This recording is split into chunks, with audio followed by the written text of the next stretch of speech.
Storms across parts of Texoma right now, when we can expect those skies to clear up.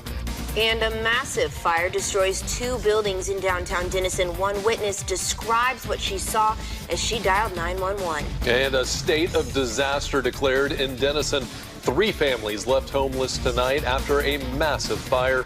What's being done to help them? News 12 at 6 starts right now. Texoma's #1 rated newscast, broadcasting live from 12 studios. This is News 12 at 6 p.m. Good evening and welcome to News 12 at 6. I'm Jen Phillips. And I'm Dan Thomas. Parts of Texoma under a severe thunderstorm watch. Chief Meteorologist Steve Lenore is here to tell us who's under the gun and who is in the clear. Steve?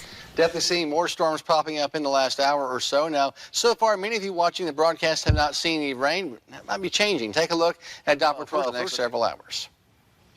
All right, thank you, Steve. Well, breaking tonight, the city of Denison has issued a local state of disaster in response to the massive fire that's destroyed 2 buildings and badly damaged 2 others in downtown Denison. Tonight, we bring you team coverage from Main Street. We're looking into what happened and what the community is doing to recover. We start with News 12's Stan Smith. Now, Stan, which people look out for if they go downtown? Main Street between Rusk and Burnett is still closed to traffic, and city officials are asking those to not get too close to where the fire took out the Luxor Nail and Spa and severely damaged the back half of that 2-story building. Now, one woman told me earlier today she was in that 2-story building when someone from the nail salon was frantically banging on the back door saying that there was a fire. Now, the cause of the fire is still under investigation, but Chief Lloyd says the air quality is not an issue at this time, and power has been restored on the eastern side of this block. Now, there are so many people that want to help out with those that were affected by this tragedy, and News 12's Braley McCoy shares how you too can help. Well, Stan, the community is really coming together to help these people. There were 3 families that lived in this building behind me, and you can see now there's nothing left. Right now, we know that Tracy Realty, First United Bank, and Rack City Archery are taking donations to help benefit the families, first responders, and businesses affected. Our beautiful historic. Now, both of those businesses are taking donations during regular business hours, and First United Bank is taking cash donations at any location. The bank is having a fundraiser cookout about 5 blocks west of here down Main Street. They say bring $5, you'll get lunch, and all of the money will go towards those affected. Reporting live in Denison, Braley McCoy, News 12.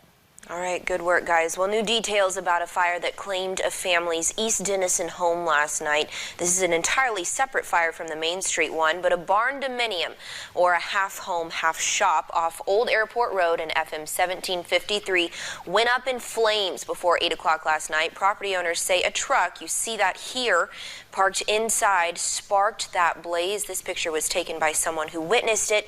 They say everything inside is ruined, but no one was hurt, and the family was set to move in just weeks from now. A former Southeastern student has been accused of first-degree rape. Court documents state 19-year-old Jason Anthony Potts met and started communicating with a 16-year-old girl over Snapchat.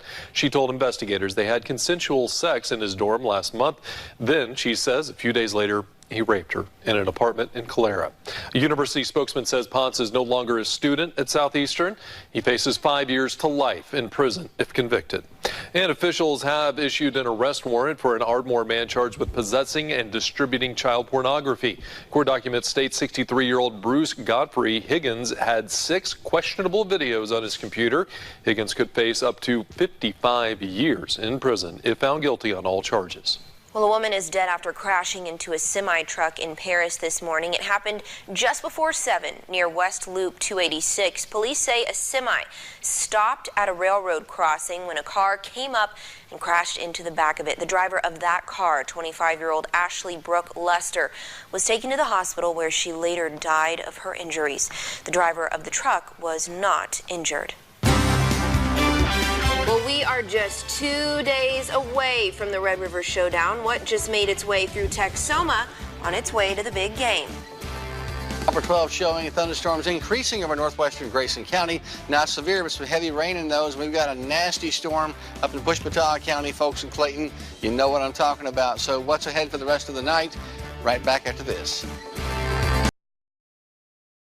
got some breaking news to tell you about. We'll get over to Steve with the weather in just a moment. But first, 2 people hurt after a car wreck in South Denison tonight. News 12's Meredith McCown joins us live from just off Spur 503 where it happened. Meredith, what can you tell us? Yeah, Dan and Jen, troopers just told me that 2 people were headed south on South Fannin Avenue in that car that you can see right behind me. Breaking news to get to right now out of Denison. Once again, firefighters are out at a massive fire. They had one earlier in downtown. Now they've got a 2-story building burning on the east side of town. It's up in flames. News 12's Jen Phillips is out there live on the scene. Jen, what does it look like right now? I don't feel good. I don't feel good. Well, a woman in the hospital after being shot, but so far, police haven't arrested a suspect who's being held responsible for the shooting.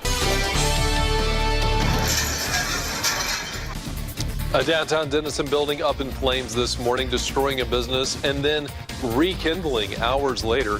Why firefighters had such a hard time controlling that blaze. What do we want? Justice. When do we want it? Now. An Ada man died last week after running from police. Today, people gathered in protest of his death. The message they want you to know.